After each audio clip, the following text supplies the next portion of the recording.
In this video and the next few videos, we'll be looking into expansion and factorization of algebraic terms. So what is expansion and factorization, and when do we use them? To answer this, let's have a look at a couple of situations where you might have to use expansion. For example, say there is an algebraic term being multiplied with a bracket that consists more than one algebraic term. For example, it could be 2x times within the brackets 3y and maybe just a number 5, or else there can be a number outside and then 2x and 4y. The choice of variables and numbers doesn't actually matter. So the idea here is basically an algebraic term multiplying with an algebraic expression as a whole. This is one of the situations where you may have to use expansion, because by using expansion, what you will do is you will get rid of the brackets, resulting in an easier simplification process. This is the first situation where you might need to make use of expansion. The second situation is when a bracket's multiplying with another bracket. So there's a bracket here, and it has an algebraic expression of itself, and that times us with another bracket that has another algebraic expression within itself. In order for you to remove the brackets or to get rid of the brackets, you need to expand the algebraic terms by way of multiplying them. So in the first situation where we multiplied an algebraic term by an algebraic expression within a bracket, this is called a linear expansion. A linear expansion. And the situation where we multiply a bracket by another bracket, essentially an algebraic expression by another algebraic expression, we call that a binomial expansion. Binomial itself means two terms, right? So two-term expansion. However, in this video, we'll be looking at linear expansion, and we'll be discussing on how we can use linear expansion to simplify algebraic expressions. Now, linear expansion here, in this case, also has another name called the distributive law. So what we do in linear expansion is basically we use distributive law to remove or get rid of the brackets. So to see how a distributive law or a linear expansion works, let's have a look at an example. So let's say A is my algebraic term, and we have within brackets B and C added together. Now, how do we use distributive law, or how do we expand this to simplify this expression? So the way you do that is simple. You take this letter that is outside, or the term that is outside, and you multiply that with the first term inside. So A times B, we get AB, plus again we take the same A and we multiply it with the second term again. So this becomes A times C. So the answer is AB plus AC. This will be our expanded form of the expression. I have also created a short note flashcard on distributive law, which I have posted on my Instagram channel. You can find the link to that flashcard post in the description below. Alright, so now let's try and expand these two examples that I've already written here by using the distributive law. So the first one is 2x 3y plus 5. So the idea is 2x times 3y. So you multiply 2x and 3y together, which is 2 times 3 is 6, x times y is xy. By the way, if you're not sure how 2x times 3y is equal to 6xy, you may check my previous videos on this playlist, where I have discussed how to multiply two algebraic terms. So 2x times 3y equals 6y. I put an equal mark here. And then 2x times 5, that is just 2 times 5 is 10. That's plus 10 because it's a plus 5. So 10x. So this is the expansion of this question. Let's try the next one too. 5 times 2x plus 4y. Again, we multiply the outside term with the first term, that gives me 10x, and then the outside term with the second term, which is 5 times positive 4y, which is 20y. Now that we've understood how this works, let's go ahead and try some more problems. Let's look at these questions. Let's start from the first question. 5x within brackets 2x minus 3y. So let's expand this. 5x times 2x. 5 times 2 is 10. X times x is an x squared. And then we have 5x times negative 3y.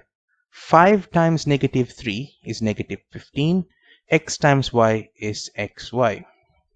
We have nothing to simplify here because they're both unlike terms, so we're gonna keep it as it is.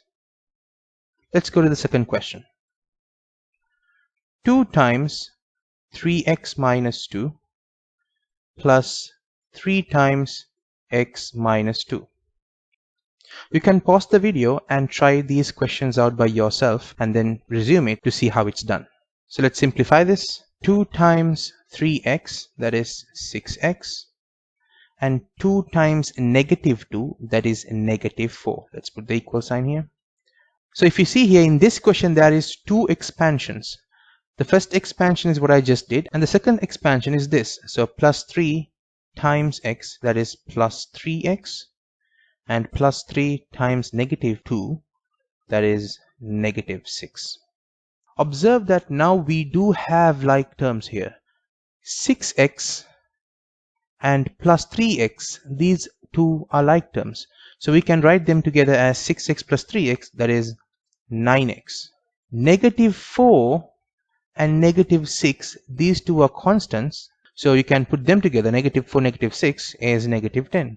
So the final answer is 9x minus 10. Alright, so let's try the third question now.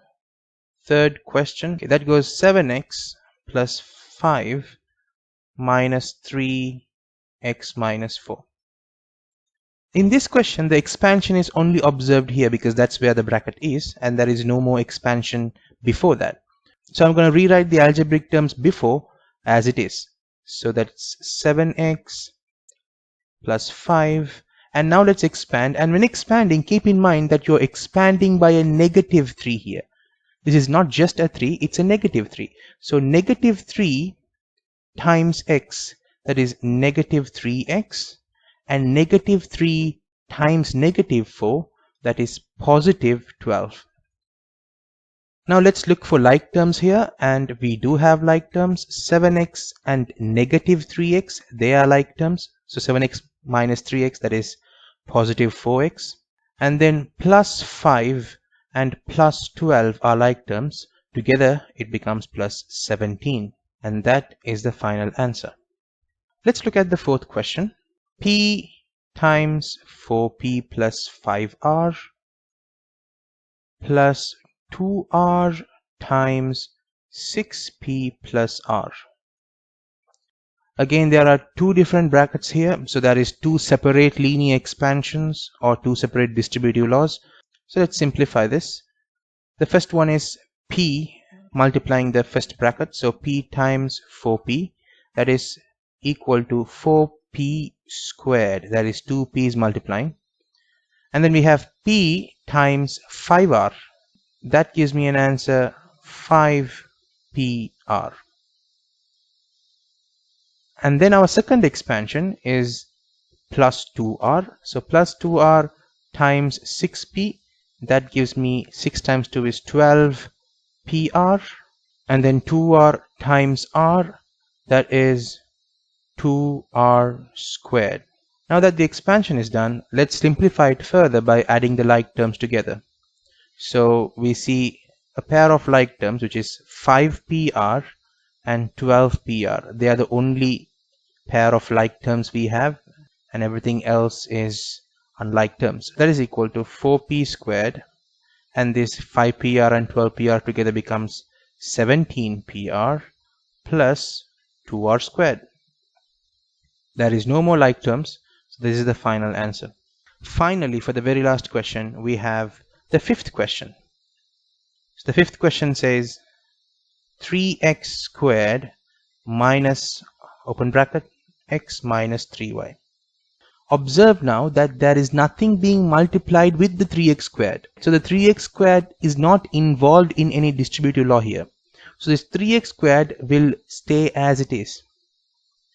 While what's expanding the bracket is this negative sign alone. So when you say only a negative sign, when you see only a negative sign, that means that's a negative 1 there. So what's really happening here is negative 1 times the bracket x minus 3y. So when you're expanding this, negative 1 times x is negative x. Negative 1 times negative 3y is positive 3y. So even though there is no negative 1 there, by default, when there is only a minus sign expanding a bracket, what that means is it's a minus 1 that is expanding a bracket. And there is no like terms here, so therefore this will be the final answer. Hope you understood how linear expansion works. The next concept that we're going to learn after this is going to be linear factorization, and factorization is essentially the reverse process of expansion.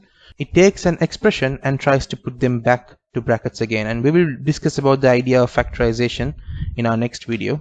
Hope you enjoyed this video, and if you found this useful, hit the like button and subscribe for more videos. And also please feel free to comment below if you have any questions or if you have any topics that you want me to discuss in my future videos. So I'll see you in the next video.